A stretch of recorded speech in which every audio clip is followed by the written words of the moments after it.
They strung her up by her ankles at dawn, barefoot and bloodied, like meat left to drain.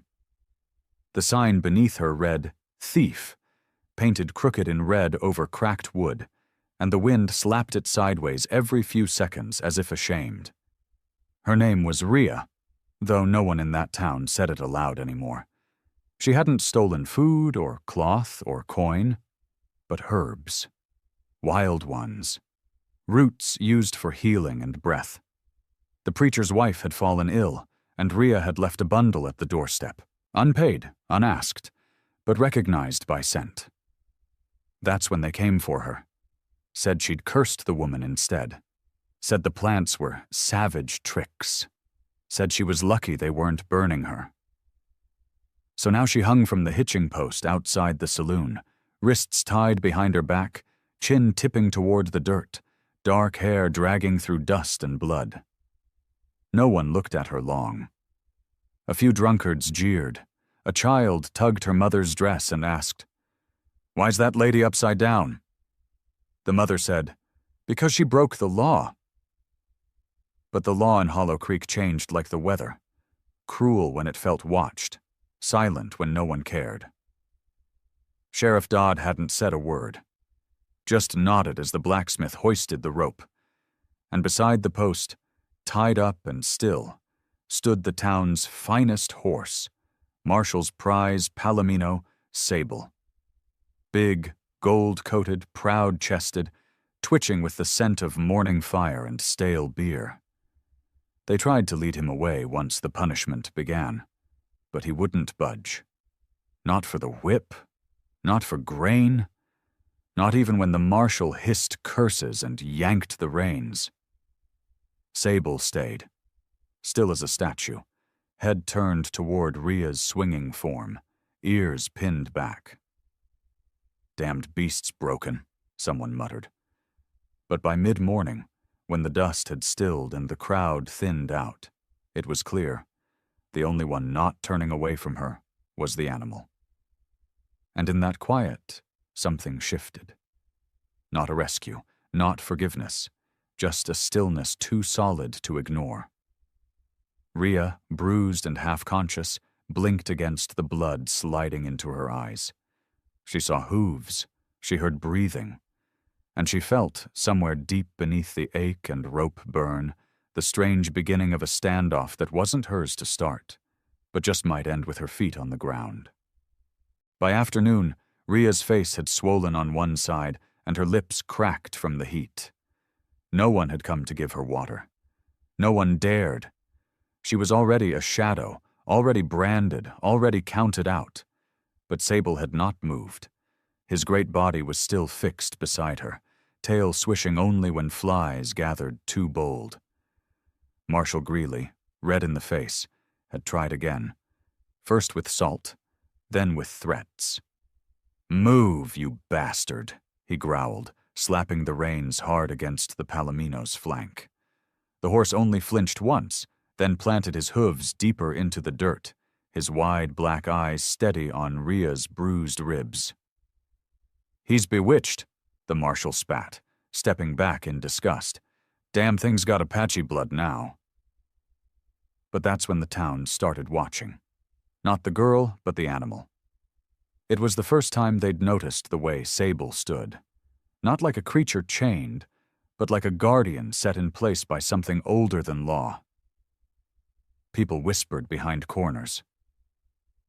"He didn't even do this at the county fair." Wouldn't budge when the preacher came near either.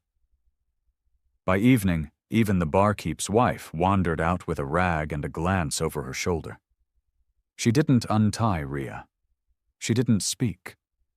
She just dabbed at the blood on the girl's neck with a trembling hand, as if trying to clean a sin off her own fingers. "She helped my boy once," the woman mumbled to no one, "with his cough." Then she walked away, and no one stopped her. That night, as the street lamps flickered on and the town grew quiet, the wind changed, not stronger, just sharper, like it remembered something. Rhea floated between fever and lucidity, hearing voices like ghosts around her, and always the slow rhythm of breath beside her left ear. Hooves, straw, horse sweat. That scent, wild and warm, more familiar than anything else now. She dreamed of a woman singing in a language she once knew but had forgotten how to speak, a name repeated in that song. Rhea. Rhea. Rhea. By midnight, a child left a crust of bread on the ground beneath her, then ran off before his mother could see. The rope creaked, her ribs throbbed, but something small and invisible had cracked in Hollow Creek. And it wasn't her spine. When dawn broke, Sable was still there. Same position, same eyes fixed on the woman whose body hung limp like wind-torn cloth. But now his stance felt louder, like a question no one could answer. Marshall Greeley hadn't slept. He paced the boardwalk all night, grumbling about curses and women and broken beasts. "Hang a witch, the devil sends a horse," he muttered, boots clunking harder with every pass. But he didn't touch Rhea again, didn't order another lashing. Because now, the eyes weren't just on her, they were on him. Even the blacksmith who'd tied the rope had stopped making eye contact. "She's still breathing?" someone asked near the general store. "She's still human," someone else muttered. But it was old Saul Briggs who broke the silence. Saul, who hadn't spoken a word in 3 years since the railroad took his son, shuffled out with a rusted tin can of water and walked straight to Rhea. No hat, no fanfare. He lifted the can, soaked the edge of his sleeve, and touched the damp cloth gently to her lips. She stirred, barely, but enough for Saul to nod once, like he'd just agreed to something unspoken. "They hanged my boy for less," he whispered, and he left the rest unsaid. The town didn't riot. No one stormed the sheriff's office, but no one stopped Saul either, or the girl who came at noon and left a shawl on the fence post beside Rhea's rope, or the schoolteacher who muttered, "She's been up long enough," but didn't say it loud. And still the horse remained. When Greeley finally threw his hands in the air, it wasn't to surrender to the woman, it was to the animal. "Fine, let him rot there with her," he bellowed. But by sunset, the preacher's wife, the very one Rhea had been accused of cursing, walked slowly down Main Street, her skin pale but upright, no longer coughing. She looked up at Rhea, then at Sable, then whispered, "I was wrong." No one heard it but the horse. But when she turned to go, Sable pawed the dirt once. A single beat, a sound like thunder in a hollow canyon. Rhea, still dangling by her ankles, felt the vibration before she heard it. And in that strange, suspended moment, her eyes opened, clear, defiant, alive. Someone gasped. The town held its breath. The sound of the gasp carried farther than it should have. It reached the steps of the schoolhouse, curled around the corners of the saloon, and even made a drunk old gambler drop his cards. Rhea's eyes were open. She wasn't screaming, wasn't crying, just staring straight at Sable like she was trying to remember how to speak. The sheriff tried to brush it off. "She'll pass out again soon," he grunted, but something had shifted in the air, not just tension, expectation. And then, out of all people, it was Jory Bell who stepped forward. Jory was 17, lanky and sunburnt, usually laughed at for being too soft to be a real man. His pa beat the gentleness out of him with a belt, said he was useless as a book with no words. But now Jory walked out of the barber shop with scissors still in hand, and a look in his eyes like he'd seen a war. No one stopped him. He walked up to the fence post, reached behind Rhea's back, and in one careful motion sliced through the knot with the shears. She dropped hard. Her body hit the dirt like a sack of wet flour. She didn't cry out, just gasped and rolled slightly, clutching her ribs with one arm still bound. Jory knelt beside her, took out a handkerchief, and started cutting the ties on her wrists. "This ain't right," he said softly, not to the crowd, not even to her, just to the earth. The silence that followed was total. Sable stepped back, hooves stamping once.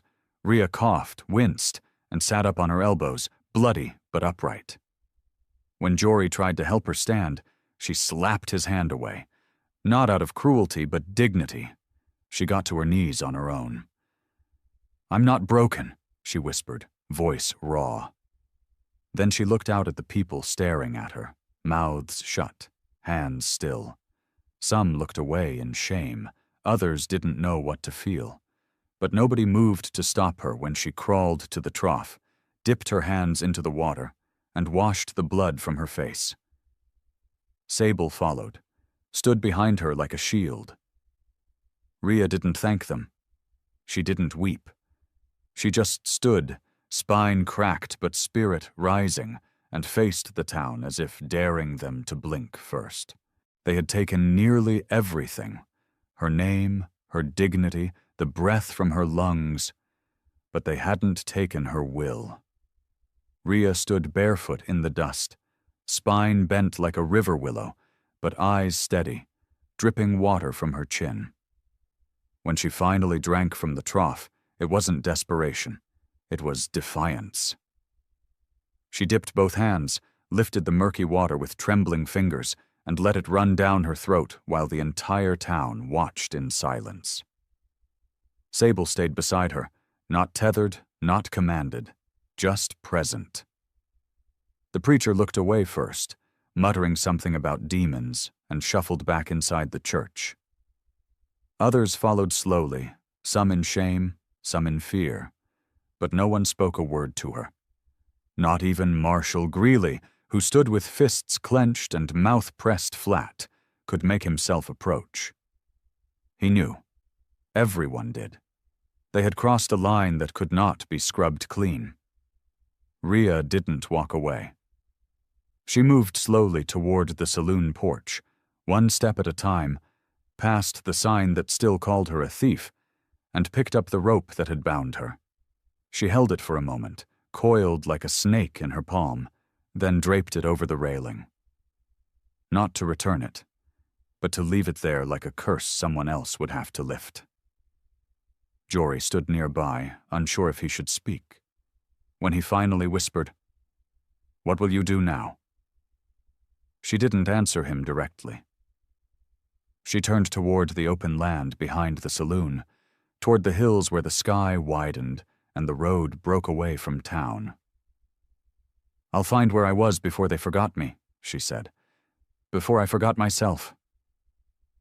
That night, Rhea slept beside the fence post where she had hung, not from weakness but to mark the place with her waking breath.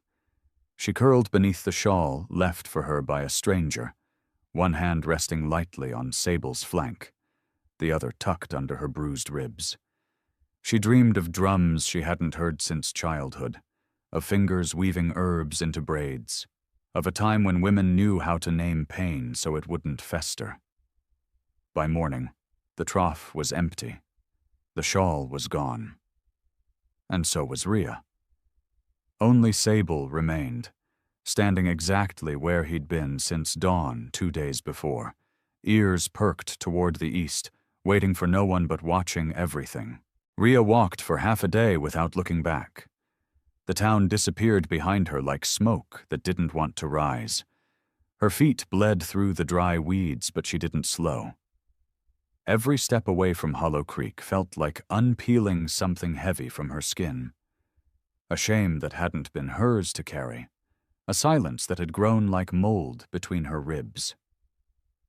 When she finally stopped, it was at the edge of a narrow creek, the kind only locals knew to follow when the rain had been kind the season before.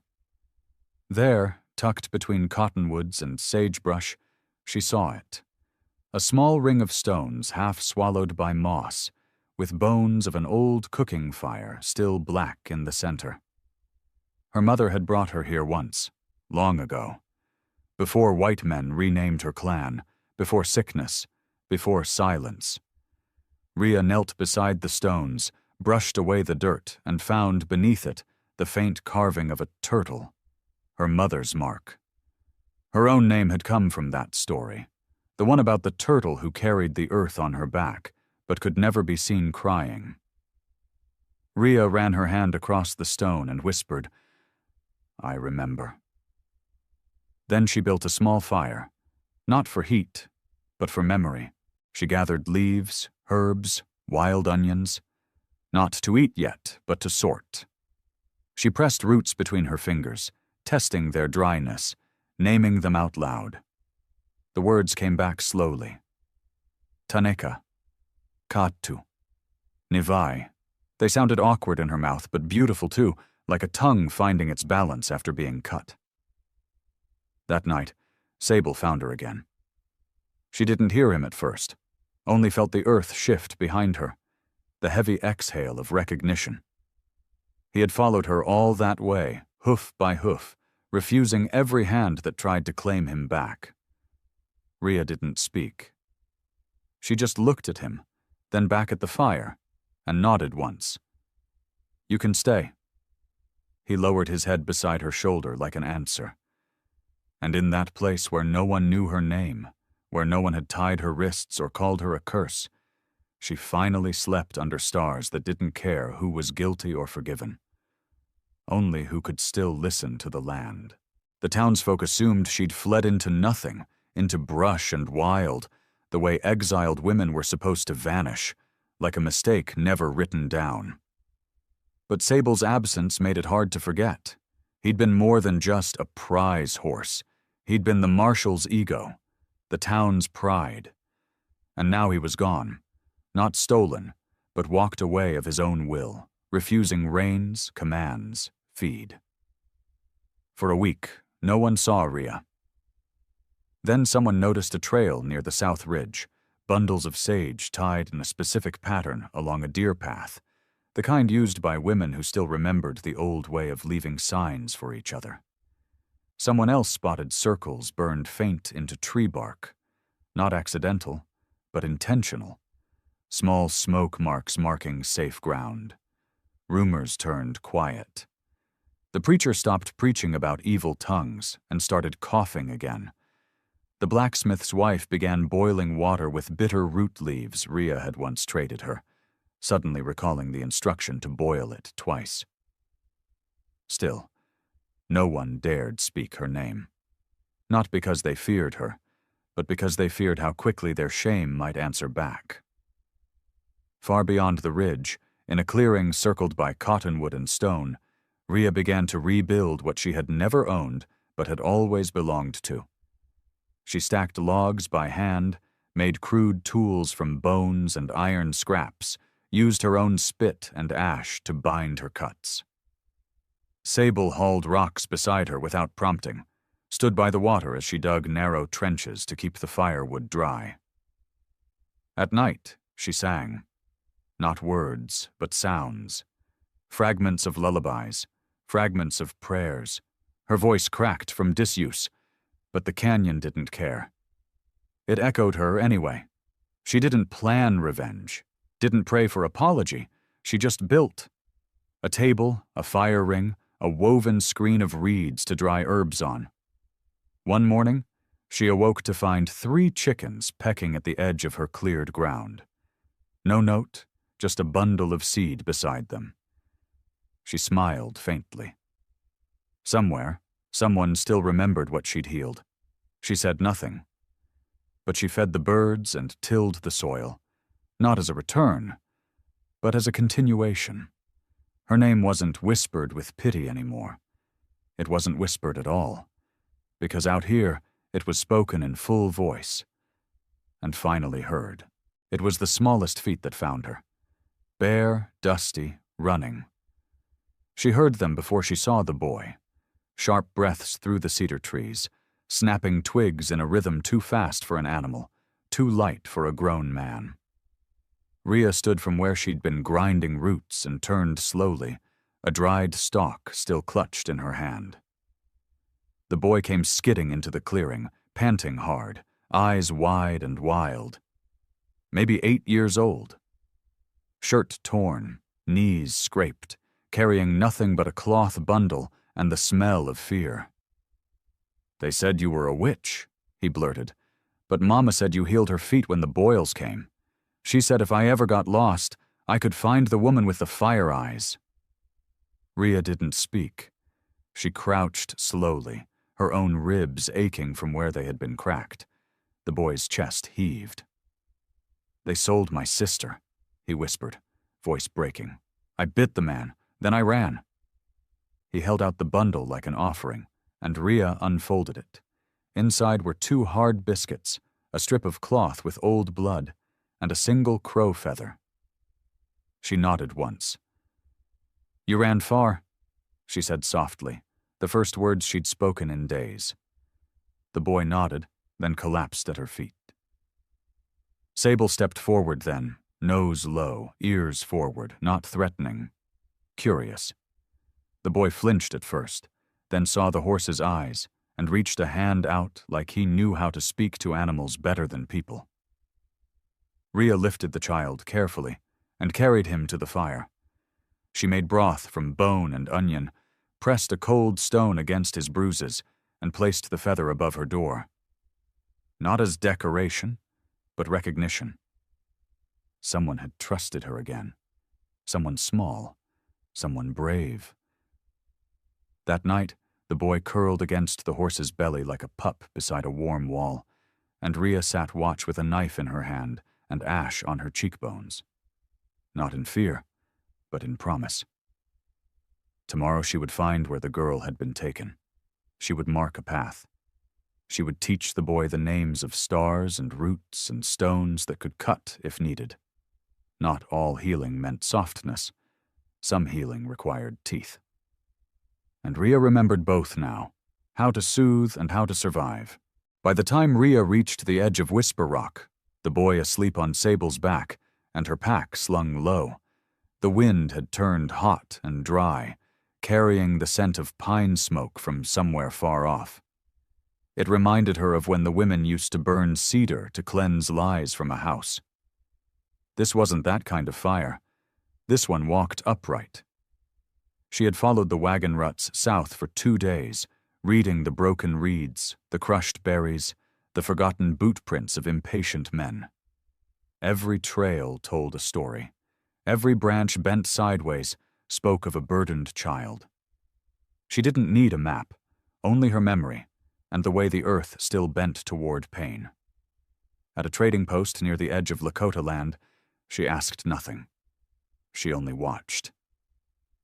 And then she saw her.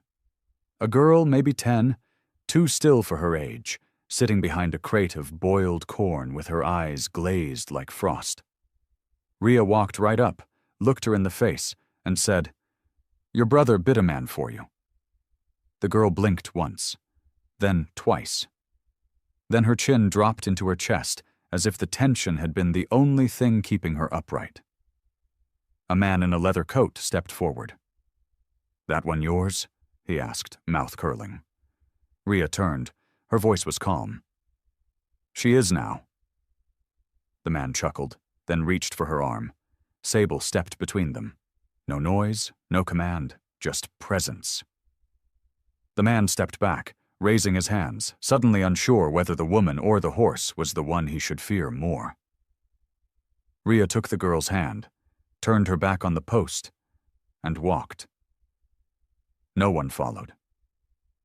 That night, as the 3 of them lay beside a low fire carved into a shallow rock pit, the girl finally spoke.